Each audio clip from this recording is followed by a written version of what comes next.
Karibu kwenye chaneli yangu. Kama ni mara ya kwanza kufika kwenye chaneli ya Fredinho, naomba usisahau kusubscribe ili uendelee kupata video kali na kujifunza. Leo naenda kufundisha jinsi ya kusajili line. Labda unapenda kusajili line, leo nakuelekeza na faida zake.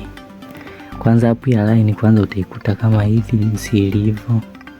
Kwa jina lake unaliona hapa, Airtel.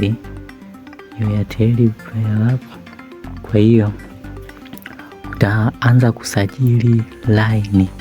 Kusajili line kama hapa kwa lugha yetu ya Kiswahili kabisa, usajili hapo ndio unaweza usajili mpya, ndio unaweza ukamsajili mtu. Kurenew ni hapa, kubadilisha simu hapa, kubadilisha simu hapa una renew. Hapo kibao na hisi mambo muhimu ni kusajili.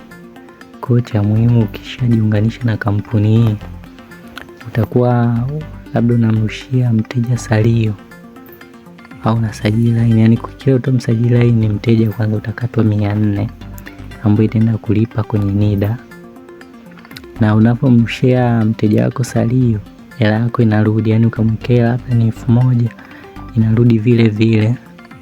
Na kuna siku za ofa, labda kuna tarehe 10 tarehe ngapi inakuwa ofa inapanda 2000. Kwa mtu mmoja ukimsajili unapata faida ya buku, ukimwekea salio la buku na unapata faida ya buku.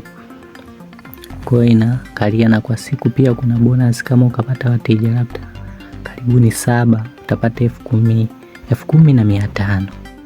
Maana kwa hiyo una uhakika kuingiza kwa siku, kama unaweza kupata wateja 14 una uhakika kuingiza 21,000.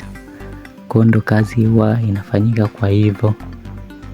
Kwa hiyo jinsi ya kujiunga, utaenda tu kitambulisho, hata kama una TIN number unaweza ukatengenezewa TIN number ukajiunga na kampuni hii, ukachukua line zako labda pisimia, ukazalisha pisimia. Ukiweza kuzimaliza kuna ofa, kuna watu wanapata zaidi ya 500,000.